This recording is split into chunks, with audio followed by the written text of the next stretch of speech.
রিপন স্বৈরাচারী সরকারের চক্রান্তে যে প্রতারণা শুরু করেছিল, স্বৈরাচারী সরকার পতনের পরও এই রিপনের প্রতারণা থেমে থাকে নাই।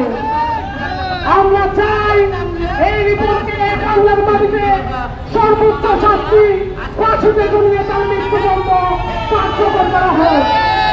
এখানে শুধু রাজপথে যারা এসেছেন তারা নয়, সারা বাংলাদেশে আপনারা দেখেছেন হাজার হাজার মুখ্যমন্ত্রী পথে বসেছে, কেউ না খেয়ে মরে যাচ্ছে, কারো বাবা চিকিৎসার অভাবে মারা যাচ্ছে, কারো মা চিকিৎসার অভাবে মারা যাচ্ছে, কারো বাচ্চা চিকিৎসার অভাবে মারা যাচ্ছে।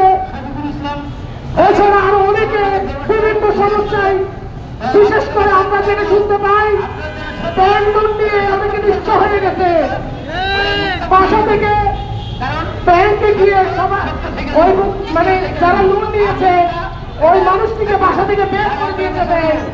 এই টাকাগুলো কার কাছে? এই টাকাগুলো কিন্তু রিপন মিয়ার কাছে। এখন আমার ন্যায্য টাকা যদি আমার থাকে, আমি রিপন মিয়ার কারণে কেন পলাতক থাকবো? এই টাকা আমার। আমি চাই রিপন আমার টাকা ফেরত দিবে, আমি আমার ব্যাংকে আমার পাওনা পরিশোধ করব। আমি চাই এই প্রতারক রিপন অতি দ্রুততম সময়ের মধ্যে এই বাংলার জমিনে গ্রেপ্তার হবে। সংশ্লিষ্ট পুলিশ প্রশাসন সহ যারা আইন শৃঙ্খলা বাহিনী আছে সবাইকে আবারও আজকের মানববন্ধন থেকে স্পষ্টভাবে বলতে চাই, এই বাটপারকে অতি দ্রুততম সময়ের মধ্যে গ্রেপ্তার করুন। এই বাটপারকে যদি গ্রেপ্তার করা না হয়, সারা বাংলাদেশের মানুষ কিন্তু অনেক বেশি কেঁপে আছে। বাংলার মানুষ কেঁপলে কি হয় এটা কিন্তু সবাই জানে। আপনারা যদি রিপনকে গ্রেপ্তার করতে না পারেন আমাদের জানিয়ে দিন, আমরা এই রিপোর্টকে কি করতে হয়, কিভাবে করতে হয় আমরা দেখে নেব। এই বাটপার রিপোর্ট, এই বাটপার রিপোর্ট স্বৈরাচার আমলে যেভাবে এই স্বৈরাচারী এমপি মন্ত্রীদের দিয়ে যেভাবে শেল্টার নিয়েছে, আমরা চাই বর্তমান সরকার পরিবর্তনের পরেও সে কিভাবে এভাবে আলিশান ভাবে জীবনযাপন করে, টাকা সহ দেশের বিভিন্ন জায়গায় সে জায়গা সম্পত্তি কিনে দামি দামি গাড়ি কিনে চলাফেরা করে। আমরা চাই অতি দ্রুততম সময়ের মধ্যে রিপনকে সকল ভুক্তভোগীর টাকা বের করতে হবে।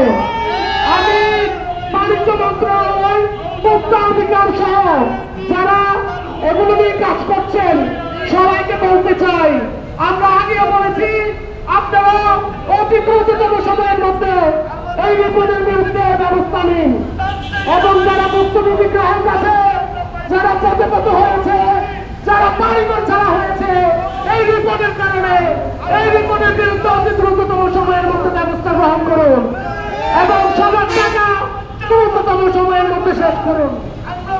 এই বলে আমি আমার বক্তব্য শেষ করছি।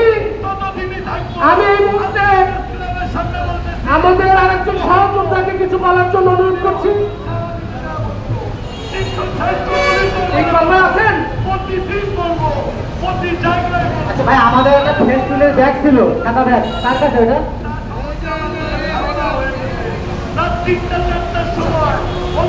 আচ্ছা, ওসমান ভাই আছেন?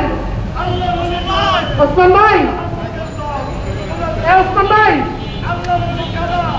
প্রশান্ত ভাই, ওসমান ভাই। আচ্ছা, এখন আমাদের আরেকজন কুমিল্লার সহযোদ্ধা, আমি আমাদের একজন কুমিল্লার সহযোদ্ধা ওসমান ভাইকে প্রতারক প্রতিষ্ঠান কিরকম এবং রিপন মিয়ার বিরুদ্ধে কিছু বলার জন্য ওদের তো আহ্বান জানাচ্ছি।